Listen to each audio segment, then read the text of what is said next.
Sa video na to, ang lesson natin ay solving equations with two unknowns. Pero yung gagamitin nating method ay method of determinants. So ang nakikita nyo sa screen ngayon ay part siya ng topic sa book na Electrical Technology by Terahat. So umpisahan na natin. Suppose the two given simultaneous equations are ax plus by equals c and dx plus ey equals f.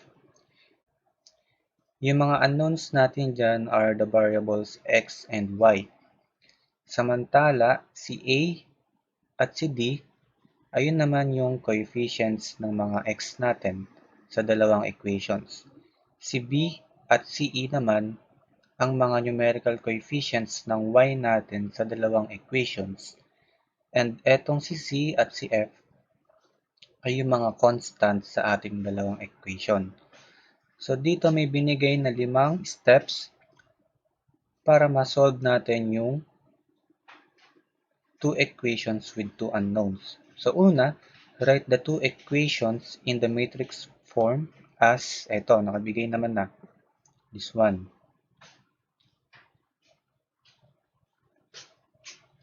So si AD, kung paano natin sinulat yung equation na ax plus by equals c, dx plus ey equals f, etong si AD para sa ating first column, tapos si BE naman na numerical coefficient ng y sa second column.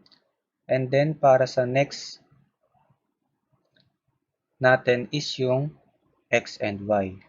Equal naman siya sa c and f, na kung saan yung c and f nga natin ay yung mga constants. So tatandaan natin na yung c and f ayun yung mga constants sa ating system o sa ating mga equations.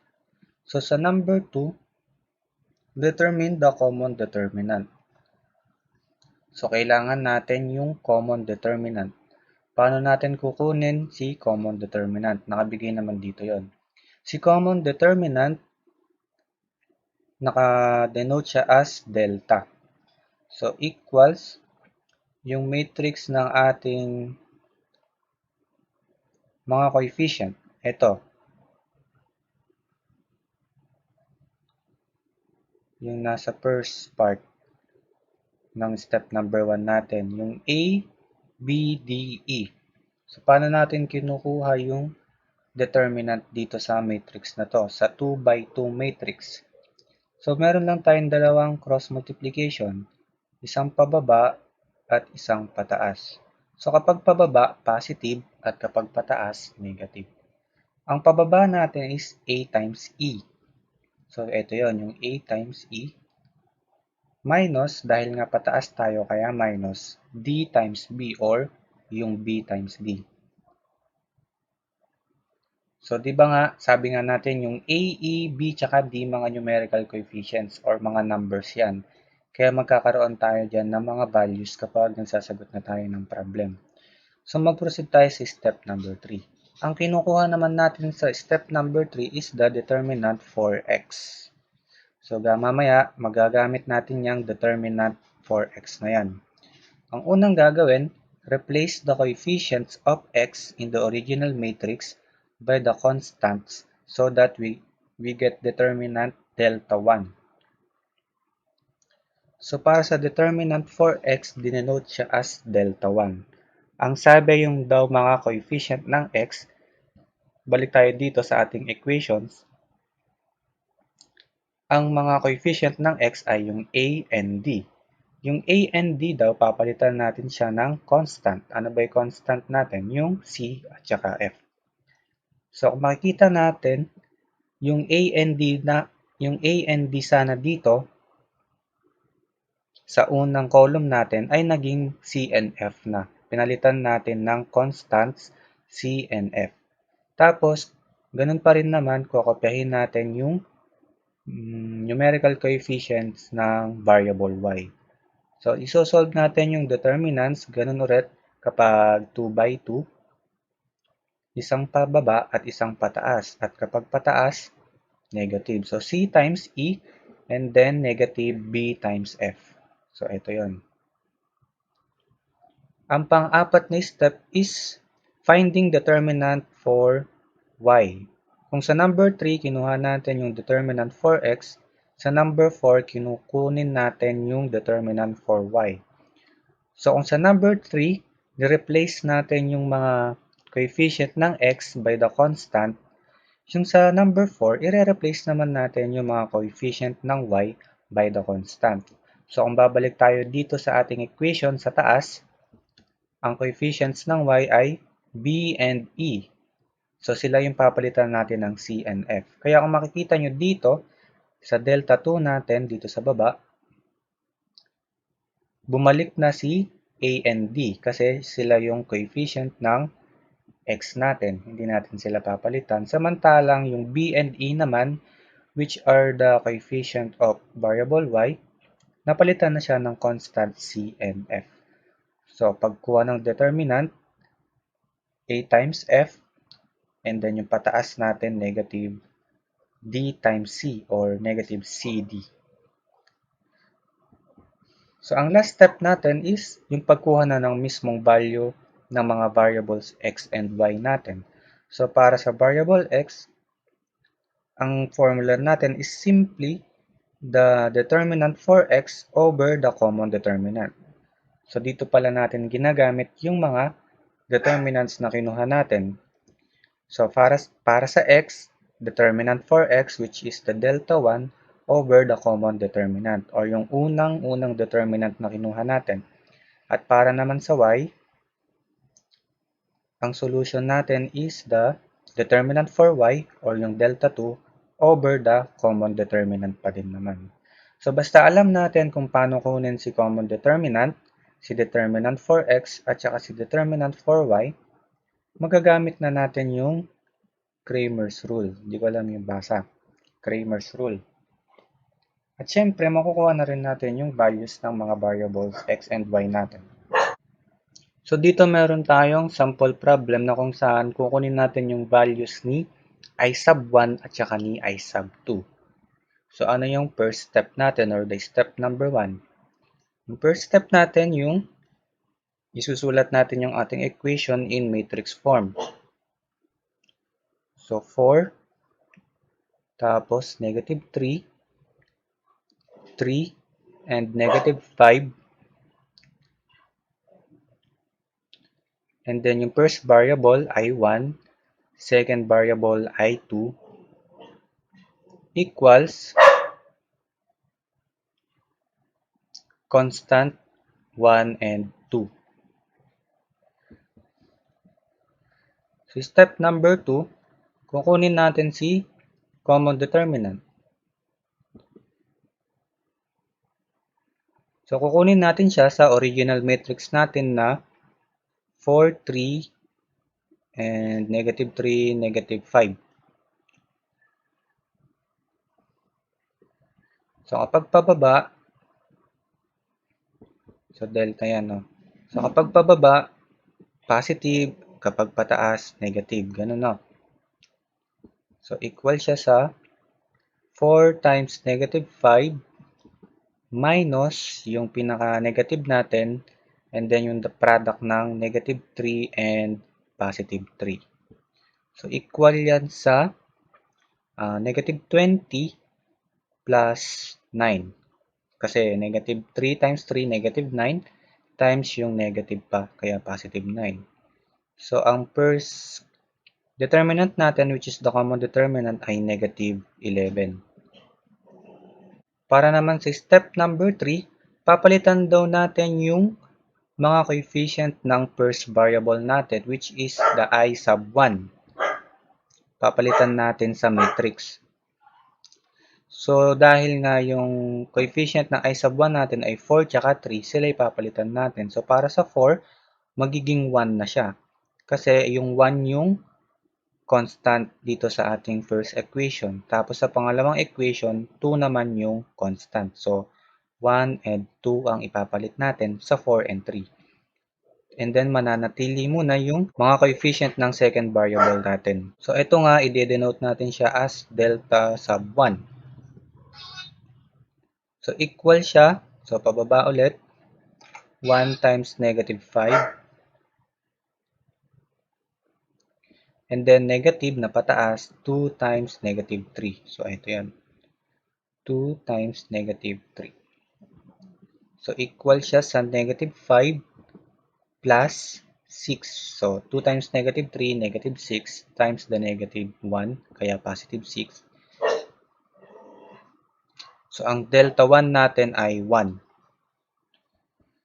So, para naman sa step number 4, kukunin natin yung determinant for I2. So, kapag I2 na yung kinuha natin yung determinant, yung mga coefficient na nung I2 yung papalitan natin. So, kakopyahin na natin si 4 and 3 dahil sila yung coefficient ng I1. Papalitan naman natin si negative 3 at negative 5 dahil sila yung coefficient ng I2 natin. So, dito natin ilalagay yung constant term natin na 1 at saka 2. So, ito ang kukuhanan natin ng determinant at i-denote natin siya as delta 2, delta number 2. So, ganun ulit, pababa, 4 times 2, 4 times 2, and then, pataas, negative, 1 times 3, or negative 3 times 1. So, equals 8 minus 3. So, ang delta 2 natin ay 5. So, para sa step number 5, yung Cramer's rule or Cramer's rule. So, para sa I1, delta 1 over the common determinant. So, equal siya sa 1 over negative 11. And then, para naman sa I2, delta 2 over the common determinant, which is, yung delta 2 natin, 5 over negative 11. So, kung aayusin pa natin yan, negative 1 over 11 para sa I1 and negative 5 over 11 para sa I2. So, ito ang final answers natin.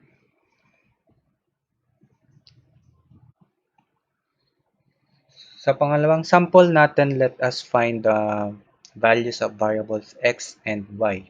So, umpisahan na nga natin sa step number 1 na kung saan i-rewrite natin yung ating equations into matrix form. So, para sa first column, ito nga yung mga coefficient ni variable x which are 2 and 5. Tapos, sa second column, ayun naman yung mga coefficient ni variable y which are 7 and 2. And then, next is the first variable and the second variable x and y. Sumunod, equals naman siya sa constant terms natin na 36 and 12.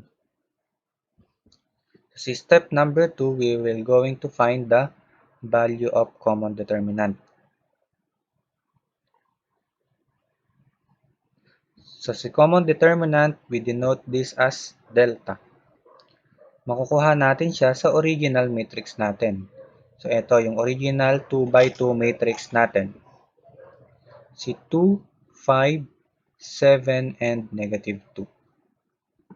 So, equal siya sa downward, kaya 2 times negative 2 minus yung upward natin na 5 times 7. So, 5 times 7. So, equals negative 4 minus 35. So, negative 4 minus 35 is negative 39. So, ito yung value ni delta or ni common determinant.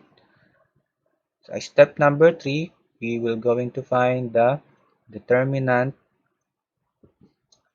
of x. So, kapag determinant of x, we denote this as delta number 1. At syempre, kung si x ang hinahanapan ng determinant, papalitan natin yung mga coefficient ni variable x. So, nung una, ang coefficient ni variable x ay 2 and 5. Papalitan natin siya ng constant terms which are 36 and 12. So, si 36 and 12 yung mga ipapalit natin sa mga next step. Sila yung mga constant term. So, mananatili muna yung mga coefficient ni variable y na 7 and negative 2. So, equal siya ulit sa pababa, positive 36 times negative 2 minus yung pataas natin, 12 times 7. So, i-calculator na lang natin para mas mabilis. So, 36 times negative 2 minus 12 times 7. So, negative 156. So, negative 156 yung delta 1 natin. So, para sa step number 4, we are going to find the determinant for y. Or dinidenote natin siya as delta number 2. So, dahil si y naman yung kukuhanan natin ng determinant, mananatili na yung coefficient ni variable x na 2 and 5. So, papalitan na natin si 7 and negative 2 ng 36 and 12, yung mga constant terms natin. So, kunin na natin yung determinant. So, 2 times 12 minus yung pataas, 5 times 36. So, 2 times 12 minus yung 5 times 36. So, negative 156 din. So, negative 156 din. So, para sa step number 5, yung Cramer's rule. So, para sa x variable, equal siya sa delta 1 or the determinant of x over the common determinant natin. So, negative 156 over negative 39. Saan nga ba siya equal? So, negative 156 divided by negative 39. So, ang value niya ay 4. So, para naman sa y, we have delta number 2 or the determinant for y over the common determinant. So, negative 156 din yan over negative 39 and it is also equal to 4. So, ito yung sagot natin para sa variables x and y natin using the determinant method.